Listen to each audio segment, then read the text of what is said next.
नमस्कार, मैं रवीश कुमार। क्या आपने कभी फर्जी एनकाउंटर को सही ठहराया है? इसका जवाब ठीक से याद करने के बाद ही दीजिएगा। ऐसे लोगों की संख्या हजारों लाखों में निकल आएगी जिन्होंने हैदराबाद पुलिस के एनकाउंटर पर जश्न मनाया था और सही ठहराया था। उन सभी को पता है कि पुलिस के एनकाउंटर कई बार गलत निकल चुके हैं और गलत होते भी हैं, तब भी लोगों ने हैदराबाद पुलिस पर फूल बरसाए थे। 6 दिसंबर 2019 को हैदराबाद पुलिस ने उसी जगह पर 4 आरोपियों का एनकाउंटर किया जहां दिशा की हत्या की गई थी, जिनके शरीर को बलात्कार के बाद जला दिया गया। लोग पुलिस पर गुलाब के फूल बरसाने लगे और पुलिस झूठी कहानियां बनाने लगी कि कैसे ये आरोपी भाग रहे थे, पुलिस से हथियार छीन लिया था और पुलिस पर गोली चला रहे थे। लोग पुलिस की हर बात पर यकीन कर रहे थे और इस पुल के ऊपर खड़े होकर तारीफों के पुल बांध रहे थे। केवल फूल बरसाने वालों को ही पुलिस पर भरोसा नहीं हुआ, बल्कि देश के लाखों लोगों ने पुलिस की हर बात पर यकीन किया और हैदराबाद पुलिस का जय जयकार। औरतों ने पुलिस को राखी भी बांधी। तेलंगाना पुलिस 6 दिसंबर 2019 के दिन किया गया यह एनकाउंटर फर्जी निकला है। सुप्रीम कोर्ट की बेंच ने 387 पन्नों के ऑर्डर में बताया है कि यह एनकाउंटर फर्जी था। इस एनकाउंटर की जांच के लिए रिटायर्ड जस्टिस सिरपुरकर की अध्यक्षता में जांच आयोग का गठन किया गया। आयोग ने अपनी रिपोर्ट में कहा है कि पुलिस की बनाई हुई कहानियों पर भरोसा नहीं किया जा सकता और ना ही कोई सबूत है। यह कहानी झूठी है कि चारों आरोपियों ने पुलिस से हथियार छीन लिए, पुलिस पर हमला किया और अपने बचाव में पुलिस ने उनका एनकाउंटर कर दिया। नई दुनिया, अमर उजाला जैसे अनेक अखबारों में Hyderabad police commissioner VC Sajjanar hero की तरह छापे गए। जानिए कौन हैं सज्जनार टाइप की हेडलाइन छपने लगी। बताया जाने लगा कि 2008 में भी इस तरह का एनकाउंटर जनाब कर चुके हैं। अमर उजाला की हेडलाइन तो और भी गजब की है। हैदराबाद कांड, साइबराबाद के पुलिस कमिश्नर सज्जनार को क्यों कहा जाता है encounter man. Times of India में छपता है कि हैदराबाद एनकाउंटर में अहम भूमिका निभाने वाले आईपीएस अफसर वीसी सज्जनार से मिलिए। सुप्रीम कोर्ट ने इस एनकाउंटर को फर्जी पाया है और 10 पुलिस वालों के खिलाफ हत्या, झूठी सूचनाएं देने और सबूतों के मिटाने की धाराओं में मुकदमा दर्ज करने के आदेश दिए हैं। इंडियन एक्सप्रेस ने 6 दिसंबर 2019 के दिन सज्जनार की प्रोफाइल छापी है। वीसी सज्जनार हैदराबाद एनकाउंटर के पीछे का एक नरम दिल अफसर, यह लिखा है। इस तरह से तमाम मीडिया, तमाम अखबार, वेबसाइट और चैनलों पर सज्जनार रातों रात हीरो बना दिए गए। उस दिन सज्जनार ने हिंदी में भी प्रेस कॉन्फ्रेंस की। हम आपको प्राइम टाइम के पुराने एपिसोड से उनका यह बयान दिखा रहे हैं। हमें तो तब भी शक हुआ था, लेकिन बहुतों को लगा था कि कमिश्नर सही बोल रहे हैं। विक्टिम का सेल फोन, डाटा बैंक और उनका वॉच को रिकवर करने का जरूरत था। इनके लिए ये लोग बताए कि हम लोग जो ऑफेंस हुआ, बर्न किया, उसी के प्लेस में हम लोग रखे हैं। उसको हम लोग वहाँ पे हाई करके दिखाने के लिए पार्टी को यहाँ पे लेके आया। हमारा पुलिस पार्टी आज सुबह यहाँ पे 5:45 को आ गए। सो आने के बाद ये लोग चारों इकट्ठा हुआ। इकट्ठा होने के बाद स्टोन से, लकड़ी से और शार्प ऑब्जेक्ट से हमको अटैक करने स्टार्ट किया और हमारा दो पुलिस ऑफिसर से भी वेपन्स खींच लिया। तो हमारा ऑफिसर्स बहुत रिस्ट्रेंट करते हुए उनको सरेंडर करने के लिए बताया, बट वो लोग सरेंडर नहीं किया। हमारे ऊपर फायरिंग भी किया, अटैक भी करे। सो बाद में हमारे लोग भी वो फायरिंग करना पड़ा। इन रिटेलिएशन के बाद हम बाद में चेक करें तो फायरिंग स्टॉप होने के बाद चेक करें तो 4 लोग बुलेट इंजरीज के साथ मर गए थे। ये लोग 2 लोगों के पास हमारा वेपन्स भी दिखे। A1 मोहम्मद के पास और A4 चिंतकुंटा से चन्नकेश्वर के पास हमारा 2 वेपन्स मिले। और इस मामले में हमारा 2 ऑफिसर्स भी, एक एसआई और एक कांस्टेबल्स भी, SI Venkateshwar Nandigama police station का और एक कांस्टेबल अरविंद गौड भी इंजर्ड हुआ। दोनों को हम लोग लोकल हॉस्पिटल को चेकअप के लिए भेजे। बाद में उनका रेफरेंस के बाद हम लोग केयर हॉस्पिटल को एडमिट किए गए। इस मामले में हम लोग बाद में इस 4-5 दिन भी हम लोग बहुत इन्वेस्टिगेशन किया, साइंटिफिक एविडेंस कलेक्ट किया इनके खिलाफ और इनका डीएनए प्रोफाइलिंग भी किया, विक्टिम फैमिली का भी किया। और ये लोग भी, हमको कुछ शक है कि ये लोग कर्नाटका, आंध्र और तेलंगाना में भी ऐसे ऑफेंस किए गए रहेंगे। सोचिए, उस वक्त पुलिस कमिश्नर एक झूठी कहानी देश के सामने परोस रहे हैं और देश यकीन कर रहा है और जश्न मना रहा है।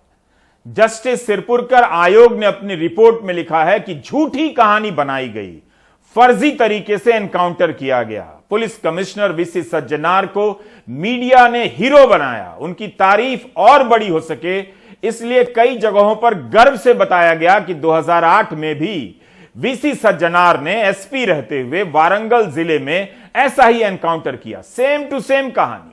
वारंगल के एनकाउंटर में भी आरोपी पुलिस से हथियार छीनकर भागे थे, पुलिस पर हमला कर रहे थे और बचाव में पुलिस ने उनका एनकाउंटर कर दिया। उस एनकाउंटर का तो पता नहीं, हैदराबाद एनकाउंटर की कहानी झूठी निकली है। जस्टिस सिरपुरकर आयोग ने उस एनकाउंटर के बारे में भी कमिश्नर से सवाल किया था। आपने जॉली एलएलबी पार्ट 2 फिल्म देखी होगी तो आपको पता चलेगा कि एनकाउंटर के खेल के पीछे क्या क्या होता है, फिल्मों में भी और असली जिंदगी में भी। 13 अक्टूबर 2021 की हेडलाइन 6 दिसंबर 2019 के हेडलाइन से काफी अलग है।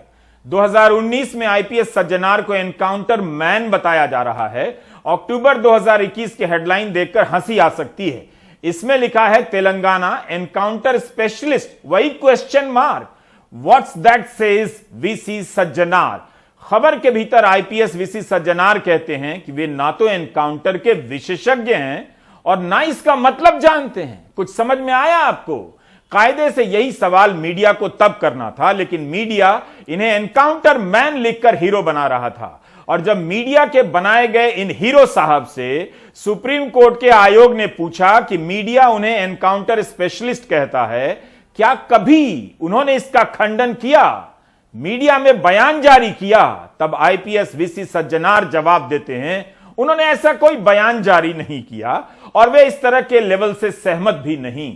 आयोग ने यह भी पूछा था कि ऐसा कैसे हो सकता है कि दिशा एनकाउंटर का पैटर्न भी वही है जो वारंगल के समय के एनकाउंटर का है। तब उनका जवाब था कि वे वारंगल के एसपी थे जब एनकाउंटर हुआ था। यह हिस्सा 13 अक्टूबर 2021 के टाइम्स ऑफ इंडिया में छपा है। सोचिए, जिन्हें एनकाउंटर मैन कहा जा रहा था, हीरो बनाया जा रहा था, वो जनाब कोर्ट के आयोग के सामने कहते हैं एनकाउंटर का मतलब ही पता नहीं है। Do you get my point? एक और सॉलिड पॉइंट है। सुप्रीम कोर्ट के इस आयोग ने 10 पुलिस वालों के खिलाफ हत्या का मुकदमा दर्ज करने की सिफारिश की है। इसमें पुलिस कमिश्नर वीसी सज्जनार का नाम नहीं है, जिन्हें 6 दिसंबर 2019 के दिन पूरे देश में हीरो बनाया जा रहा था, जिनके बारे में मीडिया लिख रहा था कि इस एनकाउंटर के पीछे उनका दिमाग है, उनकी मुख्य भूमिका है। समाचार एजेंसी पीटीआई की खबर देखिए, लोगों ने हैदराबाद के टॉप कॉप सज्जनार को हीरो बना दिया। जय पुलिस, जय जय सज्जनार के नारे लगाए और उनकी तस्वीर को दूध से नहलाया गया। कमाल है। हमने तय किया है कि हम एक बार भी लोगों की समझदारी पर सवाल नहीं उठाएंगे, क्योंकि उसकी जरूरत नहीं है। पुलिस की बनी बनाई कहानी पर आंखें मूंदकर यकीन करने वाले लोगों की जमात बहुत मुश्किल से धरती पर अवतरित होती है। जिन 4 लोगों का एनकाउंटर हुआ उनमें से 3 नाबालिग थे। क्या अब आप उनके मां बाप का इंटरव्यू टीवी पर चलता हुआ देख रहे हैं? उनके इंसाफ के लिए भावनाओं का ज्वार देख रहे हैं? वह भीड़ कहां चली गई जो इंसाफ के नाम पर एनकाउंटर को सही ठहरा रही थी? क्या फर्जी एनकाउंटर से दिशा को इंसाफ मिल गया, जिसकी हत्या हुई थी, जिसके साथ बलात्कार हुआ था? क्या हम जानते भी हैं कि असली अपराधी कहां हैं, कौन हैं? फ्लैशबैक में चलिए और देखिए कि कैसे बड़े बड़े लोगों ने एक फर्जी एनकाउंटर को सही ठहराया था। उनके ट्वीट को कैसे उस दिन हजारों लाइक्स मिल रहे थे।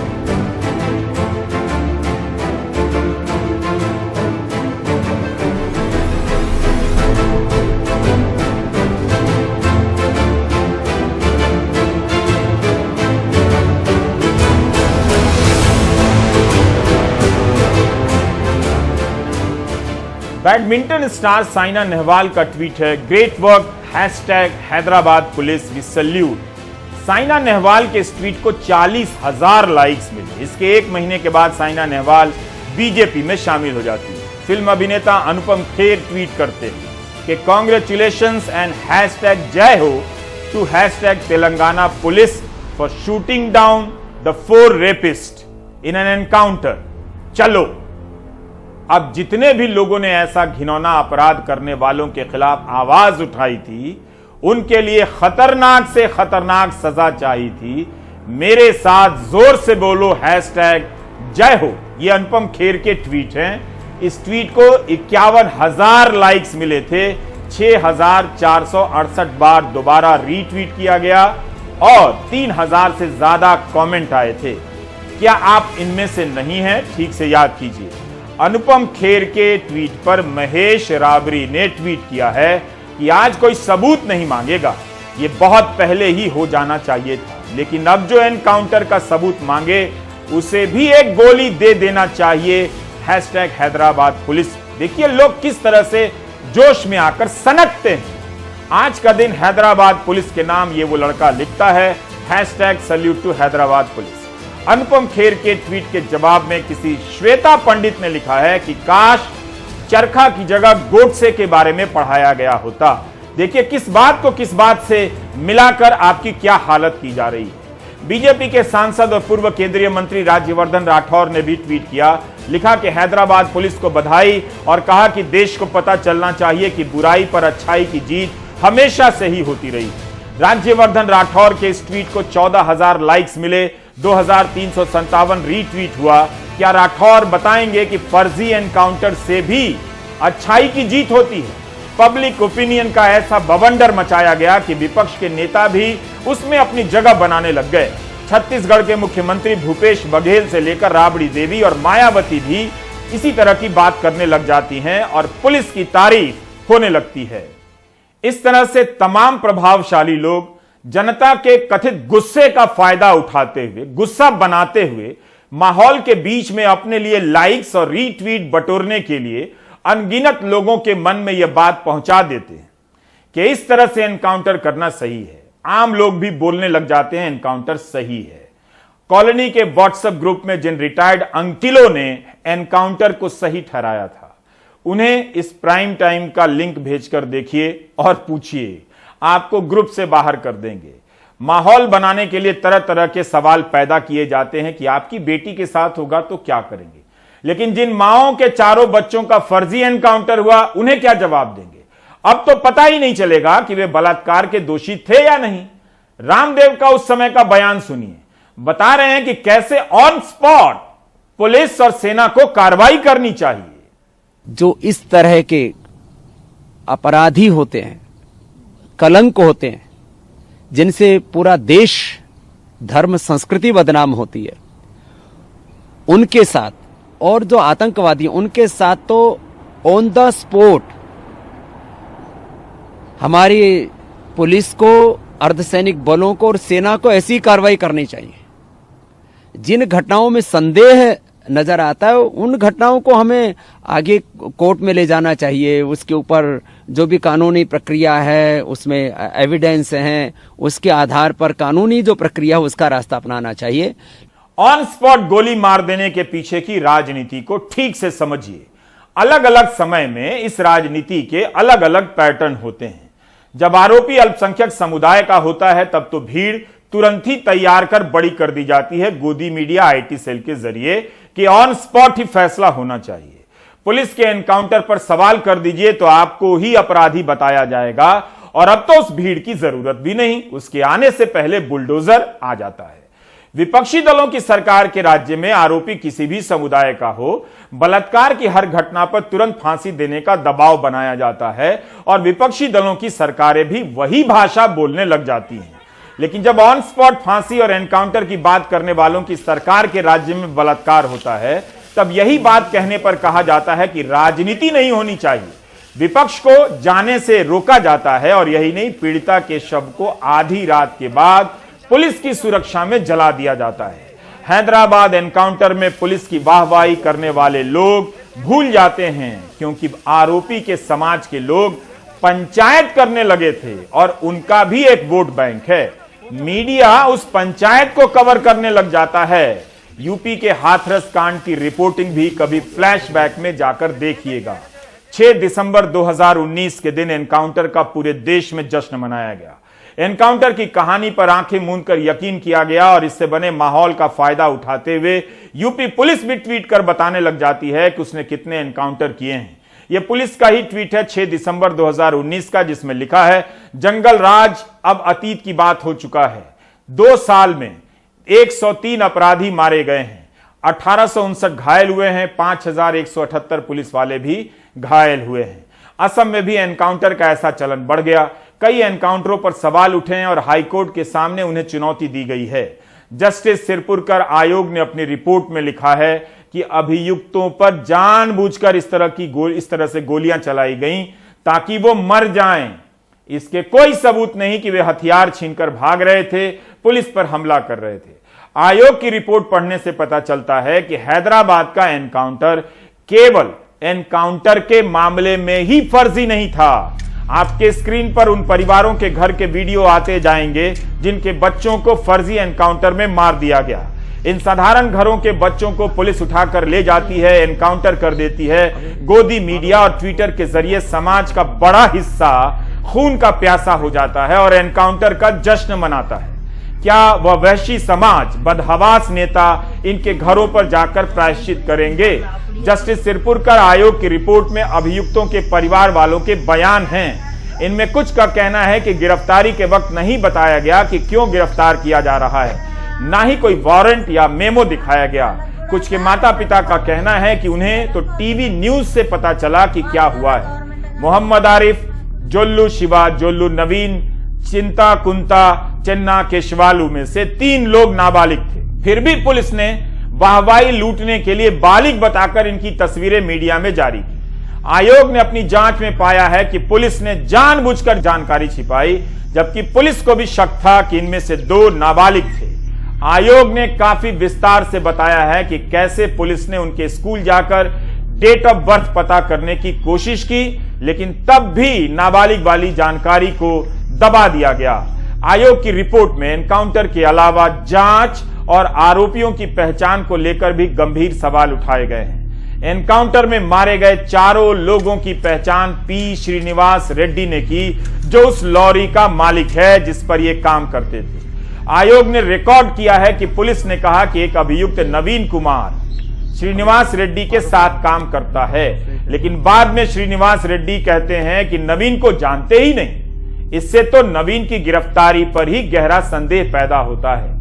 सीसीटीवी फुटेज को लेकर भी कई तरह के दावे हैं। लॉरी के मालिक श्रीनिवास रेड्डी ने सीसीटीवी फुटेज देखने का जो समय बताया है, उसमें और पुलिस के बताए समय में काफी अंतर है। यही ने एक आरोपी जोल्लू शिवा की पहचान श्रीनिवास रेड्डी ने सीसीटीवी फुटेज से की।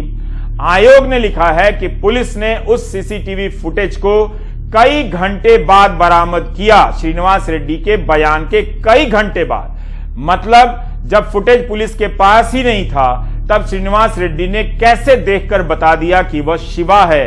यही नहीं, पुलिस का कहना है कि 3 सीसीटीवी फुटेज दिखाए गए। श्रीनिवास रेड्डी का कहना है कि 7 से 8 फुटेज दिखाए गए। इतना ज्यादा अंतर है। जब राष्ट्रीय मानवाधिकार आयोग के सामने श्रीनिवास रेड्डी कहते हैं कि उसे कोई सीसीटीवी फुटेज नहीं दिखाया गया, यह बात भी है। यह वीडियो उस समय का है जब मोहम्मद आरिफ, जोल्लू शिवा, जोल्लू नवीन, चिंता कुंता, चिन्ना केशवालू को गिरफ्तार किया गया था। इनका चेहरा ढका हुआ है। इनके साथ जो हुआ है, क्या उसमें वो लोग शामिल नहीं जो इनके एनकाउंटर पर जश्न मना रहे थे, जय हो लिख रहे थे? चाहे तो आप अनुपम खेर से यह सवाल पूछ सकते हैं। तो इस तरह से इन 4 को गिरफ्तार किया गया। इससे तो इनके आरोपी होने में भी गंभीर संदेह है। आपने सुना कि किस तरह पुलिस कमिश्नर वीसी सज्जनार कह रहे थे कि इन सभी को वैज्ञानिक साक्ष्यों के आधार पर गिरफ्तार किया गया था। आयोग ने यह भी लिखा है कि ऐसा लगता है कि लॉरी के मालिक पी श्रीनिवास रेड्डी को सिखाया पढ़ाया गया है। क्या यह भयानक नहीं है कि किसी बेकसूर को इस तरह से उठाकर एनकाउंटर कर दिया जाए, फिर कहानी बनाकर मीडिया में एनकाउंटर मैन टाइप का हीरो बन जाए और सांसद से लेकर अभिनेता जय जयकार करने लगे? 6 दिसंबर 2019 के प्राइम टाइम में हमने इस एनकाउंटर पर सवाल उठाया था, आगाह किया था कि इस तरह के पब्लिक ओपिनियन के नाम पर किसी को मार देना ठीक नहीं। मायावती तक कह रही हैं कि यूपी पुलिस को हैदराबाद पुलिस से प्रेरणा लेनी चाहिए। पुरुषों के अलावा बहुत सी महिलाएं भी उस पब्लिक ओपिनियन को बनाने में लगी हैं और अपने बनाए ओपिनियन की आड़ में, उसके रिफ्लेक्शन में, प्रतिक्रिया में इस एनकाउंटर को सही ठहराए जा रही हैं। ये वही पब्लिक ओपिनियन है जो अखलाक और इंस्पेक्टर सुबोध कुमार सिंह को सरेआम मारते समय एक तरह से सोचता है, भीड़ के साथ खड़ा हो जाता है, और ये वही पब्लिक ओपिनियन है जो तेलंगाना पुलिस के एनकाउंटर को लेकर भीड़ बन जाती है। क्या पब्लिक ओपिनियन अब अदालत है? तो फिर अदालतों को फैसले से पहले ट्विटर पर जाकर देखना चाहिए कि आज का ट्रेंड क्या है। सभी को पता है कि इस घटना को लेकर गुस्सा है, महिलाओं में गुस्सा है, तो उस गुस्से में जगह बनाने के लिए महिला सांसद भी एनकाउंटर को सही बता रही हैं। प्रधानमंत्री मोदी ने हाल ही में झारखंड में शशि भूषण मेहता के लिए वोट मांगा, जिन पर एक महिला टीचर की हत्या का आरोप है, और इस मामले में शशि भूषण मेहता जमानत पर हैं। क्या स्मृति ईरानी का गुस्सा वैसा ही होगा जैसा तेलंगाना मामले में है? क्या वो संसद से यह जानकर इस्तीफा दे देंगी? यह जानकर उनके सहयोगी सांसद साक्षी महाराज बलात्कार और हत्या के आरोपी विधायक कुलदीप सिंह सेंगर को जन्मदिन पर शुभकामनाएं दे रहे हैं, बांगरमऊ से विधायक कुलदीप को बधाई देने के लिए मंत्रोच्चारण का प्रयोग कर रहे हैं, तो तब और अब स्मृति ईरानी क्या कर लेगी? जिस तेलंगाना पुलिस को लेकर सवाल उठ रहा था कि जब पीड़िता के परिवार वाले पुलिस के पास गए तो 2 घंटे तक कुछ नहीं किया, कहा कि किसी दोस्त से मिलने चली गई होगी। इसी मामले में 3 पुलिस वाले सस्पेंड भी हैं। जिस पुलिस ने उसके पहले एक और घटना होने पर इलाके में सुरक्षा तेज नहीं की, यह भी हो सकता है कि उसके पास जांच और सुरक्षा के पर्याप्त संसाधन ना हो। अब इन सारे सवालों को धकेलते हुए इस मामले को एनकाउंटर के जश्न पर खत्म किया जा रहा है और पुलिस खलनायक से अब महान बना दी गई है। तेलंगाना पुलिस पर जो फूल बरसाए जा रहे हैं, यह तस्वीर बता रही है कि आम जनता में न्याय व्यवस्था को लेकर समझ और भरोसा कितना कमजोर हो गया है। कानून का सिस्टम लंबा वक्त लेता है या काम नहीं करता है, इसके नाम पर एनकाउंटर की थ्योरी को बिना जांचे परखे स्वागत के कांड में बदल दिया गया है। क्या वाकई इस कहानी पर कोई विश्वास कर रहा है कि जब पुलिस इन अपराधियों को लेकर सबूत इकट्ठा करने गई, तब इन पर आरोपियों ने पुलिस पर पत्थरों से हमला कर दिया, उसके हथियार छीन लिए और सरेंडर नहीं किया तो पुलिस ने गोली मार दी? क्या वाकई लोगों ने सोचना बंद कर दिया है कि फर्जी से लगने वाली इस कहानी पर फूल बरसाए जा रहे हैं? जब सबूतों के आधार पर पुलिस ने इन्हें पकड़ा था तो इन पर आरोप साबित करने का प्रयास क्यों नहीं किया गया? क्या इसलिए एनकाउंटर किया गया कि पब्लिक ओपिनियन बदल जाएगी और स्वागत होने लगेगा, सांसद लोग भी स्वागत करेंगे? मुमकिन है 6 दिसंबर 2019 के इस प्राइम टाइम को देखकर कॉलोनी के व्हाट्सएप ग्रुप वालों को बहुत गुस्सा आया होगा कि पुलिस पर सवाल उठा रहा है। उस वक्त जब गोदी मीडिया से भीड़ का माहौल बनाया जा रहा था, हम लोग एनकाउंटर पर सवाल उठा रहे थे। आज सही साबित हुए हैं। कहां गए वो लोग जो हैदराबाद एनकाउंटर की जय जयकार कर रहे थे, जो एक तरह से इस समाज में निर्दोष की हत्या का वातावरण बना रहे थे? न जाने कितने बेकसूर लोग अपराधी बनाकर जेल में डाले जा रहे हैं, उनका एनकाउंटर हो रहा है, उन्हें फांसी की सजा हो रही है। यह सिलसिला आज भी जारी है। राजस्थान के झालावाड़ का एक मामला है। मामला 2018 का है। 7 साल की बच्ची की बलात्कार के बाद हत्या कर दी जाती है। राजस्थान हाईकोर्ट के जस्टिस पंकज भंडारी और अनूप कुमार की बेंच ने अगर डीएनए रिपोर्ट के आधार पर संदेह न किया होता तो इस मामले का आरोपी कोमल लोधा फांसी पर चढ़ गया होता, बल्कि ट्रायल कोर्ट ने उसे फांसी की सजा तो सुना ही दी थी। हाईकोर्ट ने कोमल की फांसी की सजा बदल दी है आजीवन कारावास में। उसे अब सुप्रीम कोर्ट तक जाना होगा। जो बच्चा एक वकील तक नहीं कर सका, वो सुप्रीम कोर्ट तक कैसे मुकदमा लड़ेगा? कोमल लोधा तो गवाह था, उसने 2 आरोपियों के नाम बताए थे, मगर उसे ही आरोपी बना दिया गया और सजा भी सुना दी गई। कोमल को निचली अदालत से फांसी की सजा हुई है। हाईकोर्ट ने कहा है कि पुलिस ने दोषियों को बचाने व निर्दोष को फंसाने की कोशिश की है। इस मामले में फिर से जांच होगी। अदालत ने उन अधिकारियों की भूमिका की भी जांच के आदेश दिए हैं जिन्होंने कोमल को झूठा फंसाया। गिरफ्तारी के वक्त लोधा नाबालिग था। दैनिक भास्कर की पड़ताल में यह बात सामने आई है कि पुलिस ने विधानसभा चुनाव से 4.5 महीने पहले तत्कालीन मुख्यमंत्री के गृह जिले में हुई इस वारदात की गुत्थी को जल्द सुलझाने के नाम पर निर्दोष को बलि का बकरा बना दिया। हाईकोर्ट की टिप्पणी से पता चलता है कि ट्रायल कोर्ट ने भी अनदेखा किया है। कोर्ट ने कहा है कि ट्रायल कोर्ट ने कोमल के स्कूल के प्रिंसिपल की गवाही पर विचार नहीं किया कि कोमल नाबालिग है। ट्रायल कोर्ट ने एक डॉक्टर की एक्सरे जांच पर भरोसा किया, उसकी उम्र 19 से 21 साल के बीच बता दी गई। हाईकोर्ट ने पाया कि वह व्यक्ति तो रेडियोलॉजिस्ट भी नहीं था। इस रिपोर्ट के डिटेल भी भयानक है। जिस देश में जांच की यह हालत हो, उस देश में कैसे कोई पुलिस एनकाउंटर को इंसाफ समझ सकता है। कोमल के परिवार वाले तबाह हो गए, लेकिन बाकी लोगों पर कोई फर्क नहीं पड़ा। 11 साल पहले की बात है। छत्तीसगढ़ के बलरामपुर में पुलिस ने 16 साल की एक लड़की मीना खलको को नक्सली बताकर मार दिया। न्यायिक जांच में नक्सलियों से मुठभेड़ का दावा भी फर्जी पाया गया। मीना खलको को किसने मारा आज तक पता नहीं। जो पुलिस वाले गिरफ्तार हुए थे वे बरी हो चुके हैं। बलरामपुर के लोंगर टोला में मीना खलको के घर में बस अब उनकी यादें हैं। 7 जुलाई 2011 को चांदू पुलिस थाना में करचा गांव के पास नक्सलियों से कथित मुठभेड़ का दावा पुलिस वालों ने किया। फिर कहा इसी मुठभेड़ में मीना को गोली लग गई। हंगामा मचा तो सरकार ने 1 सदस्यीय न्यायिक जांच आयोग का गठन किया। अनिता झा की न्यायिक जांच आयोग ने लगभग 4 साल बाद साल 2015 में अपनी जांच रिपोर्ट दी। आयोग ने अपनी जांच में पाया कि मीना की मौत पुलिस वालों की गोली लगने से हुई। आयोग ने नक्सलियों से मुठभेड़ का दावा भी फर्जी पाया था, जिसके बाद न्यायिक जांच में 42 पुलिस अधिकारियों और जवानों पर हत्या और हत्या के प्रयास का केस दर्ज किया गया। आगे सीआईडी ने जांच की और सिपाही धर्मदत्त धनिया और जीवनलाल रत्नाकर को अपने हथियार से हत्या और थाना प्रभारी निकोदन खेस को झूठे सबूत इकट्ठा करने का आरोपी बनाया।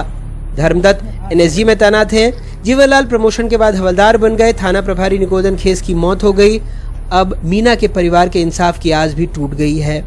पुलिस लोग बलात्कार करके हम मार ले, गोली मार ले है।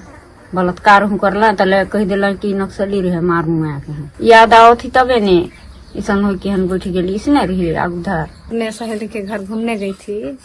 हम लोग सोचे शाम हो गया तो सहेली के यहाँ थी, रुक गई होगी तो नहीं आई। दूसरे आदमी हम लोग को बताए कि उसको मार दिए। ऐसे उन लोग बलात्कार करके और मार भी दिए और उसको नक्सली ठहराते हैं। उन लोग गलत काम किए हैं तो उन लोग को तो सजा तो मिलना ही चाहिए। हम लोग के पास तो दरवाजा खटखटाने के लिए रुपया नहीं है।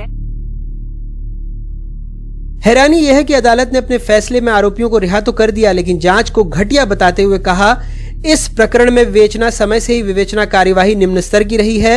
विवेचना कार्यवाही के दौरान अभियोजन ने यह स्थापित नहीं किया कि मृतका मीना खलको की हत्या आरोपी गण को आवंटित शस्त्र एवं उन्हें प्रदत्त गोली के लगने से हुई है। अभियोजन ने मात्र साक्ष्यों की संख्या को अधिक दर्शाया है, परंतु विवेचना के दौरान कथित अपराधों से संबंधित तथ्यों को स्थापित करने में वो पूर्णतः असफल रहा है। अभियोजन की लापरवाही के कारण इस प्रकरण में साक्ष्य का पूर्णतः अभाव रहा, जिससे अभियुक्त संदेह के घेरे में आने पर भी दोष सिद्धि की ओर नहीं जा पा रहे हैं, क्योंकि संदेह कितना भी गहरा हो वह साक्ष्य का स्थान कभी नहीं ले सकता। मीना खलको प्रकरण जब हुआ तब भारतीय जनता पार्टी की सरकार थी। चार्जशीट भी उसी समय हुई, जांच भी उसी समय हुई। 3 जांच, सीआईडी जांच, दंड अधिकारी जांच और न्यायिक जांच। न्यायिक जांच में तो तमाम चीजें निकल कर आ गई। उसके बाद भी हमारी सरकार की प्राथमिकता सबको न्याय दिलाने की है। अगर इसके बाद भी कोई कमी बच जाती है तो उसकी जांच होगी और जांच के बाद कार्रवाई होगी। सरकार कह रही है 3 जांच हो गई। अदालत ने जांच को ही कटघरे में खड़ा कर दिया।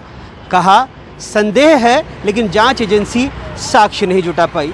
अजीब बात है ना, जिस महकमे पर साक्ष्य जुटाने का जिम्मा है वही कटघरे में है और समाज परिवार को इंतजार है 16 साल की बिटिया के लिए इंसाफ का। रायपुर से जुल्फिकार और कैमरा पर्सन रिजवान खान के साथ अनुराग द्वारी, एनडीटीवी इंडिया। ऐसी खबरों पर लौटा कीजिए, पता चलेगा कि जब राजनीति करनी होती है तब नारी का इंसाफ कितना बड़ा मसला हो जाता है, और जब राजनीति की चोरी पकड़ी जाती है तब मसला बनाने वाले लोग भाग जाते हैं। उनका मकसद इतना ही होता है कि समाज को भीड़ में बदला जाए, ऐसी भीड़ जो झूठे किस्सों और फर्जी नायकों को महान मानने के लिए तैयार हो जाए। हैदराबाद एनकाउंटर उसी भीड़ की कहानी है। आप बच गए क्योंकि उस दिन आप प्राइम टाइम देख रहे थे। अब ब्रेक ले लीजिए।